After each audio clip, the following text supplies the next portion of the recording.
Good evening and salutations, my Days of Our Lives fans. Before we get into this episode, okay, before we really get into this episode, I gotta sit there and say that the actress that playing um, Sophia, it's like the show got the short end of the stick. And what I really feel bad for is like Melinda in this scene, or the actress that plays Melinda, because it's like she has to literally carry this whole scene on her goddamn back, right? Sophia is very unsure if she's doing the right thing. She's nervous, she's scared, she's thinking maybe she should take the baby back, but then she's like, it's a bad idea because if I do that, I'm not ready, and my parents are going to make me keep it, and Tay's going to make me keep it. And so, the actress is really trying to play a confused teenage girl. But the problem is, it's whenever she's doing that in the scene, it's like there's something missing, right? She's just like, I don't know what I should do. I mean, if I take the baby back, I just, I chicken out. And, like, that's the whole scene. That is the whole scene when she's, during her, unsure phase of this whole thing. And that's how she's been playing this part. And it's been so goddamn tough to sit there and watch. It's been so tough to watch.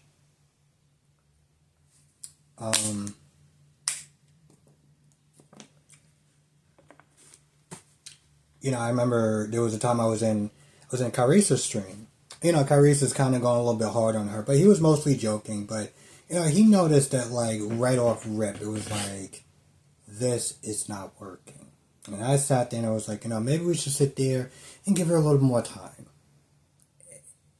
That time has come and has passed, and it's just so awful to watch. I mean, this is literally the worst part of this episode, and it's not even necessarily for the character or anything like that, but like because of the actress, And I understand that the last actress, she left. It wasn't like she left.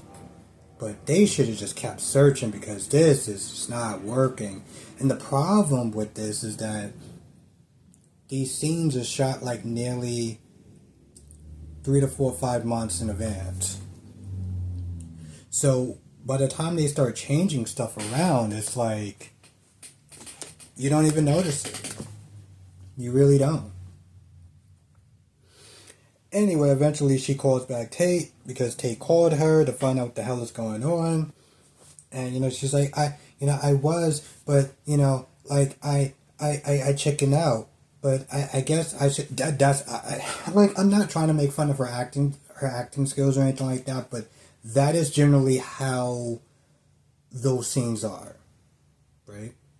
So you got that going on. What I liked about the Rafe and the Gabby scene is that, in the beginning, Rafe was sitting there telling Gabby, hey, listen, just calm down, don't freak out, don't panic, everything's going to be okay. Then he realized, you know what, I hate when people tell me that, you know what, fine. It is the time to panic. This is the time to be worried. He's worried. He just says try to channel it into something positive, right?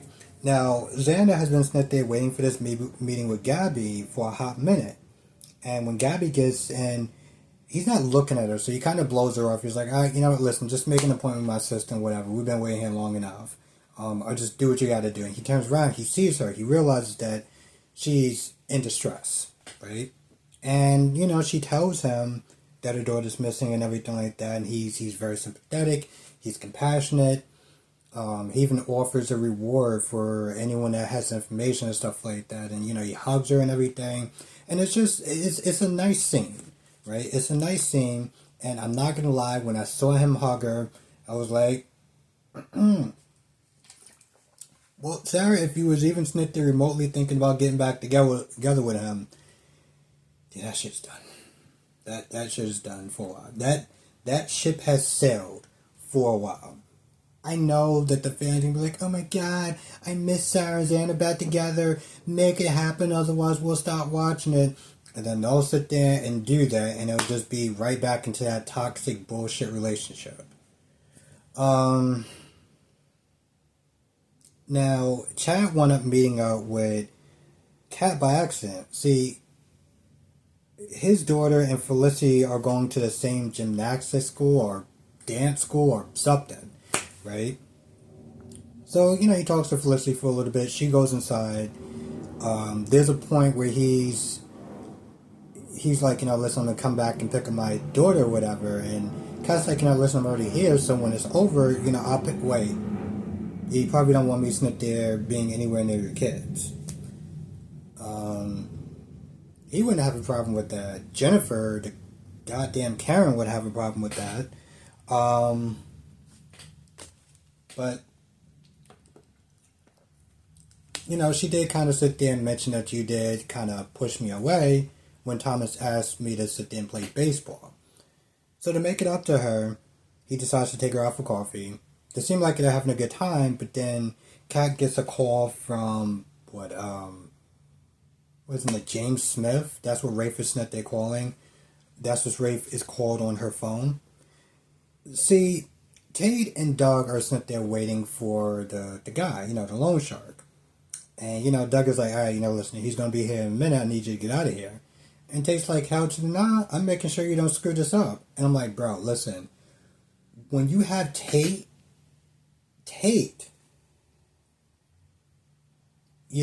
clowning you, bro, you need to sit there. Once you get Holly back, get the fuck out of town, bro. Because you make it, you having Tate make you look bad. That's saying something. That takes a special skill for that. Anyway, the guy shows up. He goes outside. He tries to haggle with him at first, like, all right, well, I want to make sure that they're alive or whatever. But he does want to give them the money. See, Rafe has an idea. Before he goes to the station, he's like, listen, let me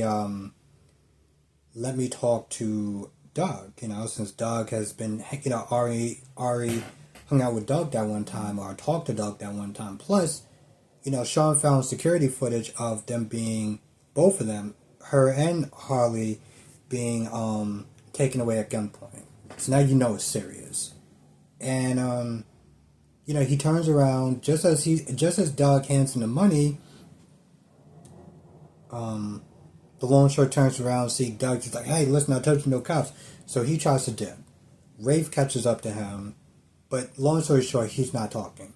Sean is not able to sit there and get to him, and so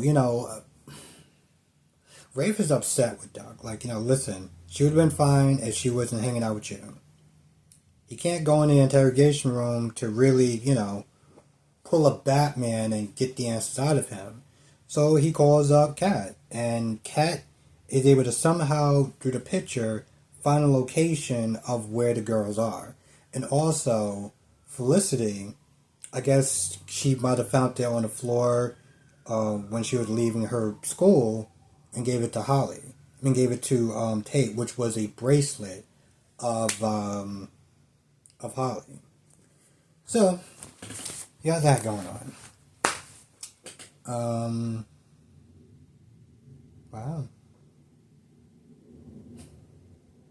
I think that's about it. This episode was okay. Like, you could watch my review. You can watch Andre S. review.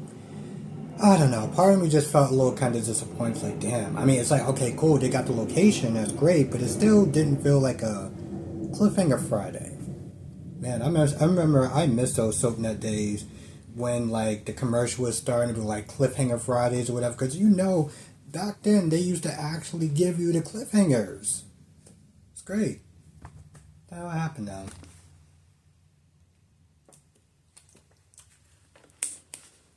But yeah, at that point, like I said, Tate literally said, when this is over, get your ass out of town. I want you gone. He's like, oh, I promise you I would. I was like, yeah, but you should probably do more than promise at this point. Because let's be honest, when Maggie finds out, when Gabby finds out, Oof, listen, when Gabby finds out, you you better sit there and get some money from Tate to get a bus ticket, because you don't want to be in town when Gabby finds out. I actually, to tell you the truth, I think Gabby would sit there and try to hire a PI, find Doug just to track him down, just to sit there and read him for filth, if not worse. But at least you have a good head start. So there's that. Anyway, I feel like that's about it for the most part. I can't think of anything else, but as always, if I missed anything, write in the comment section below. Come to the live stream tonight, 8 p.m. Eastern, 5 p.m. Pacific. I'll be sent to talking about all 5 of the shows, you know what they are, and I'll see you in the next video.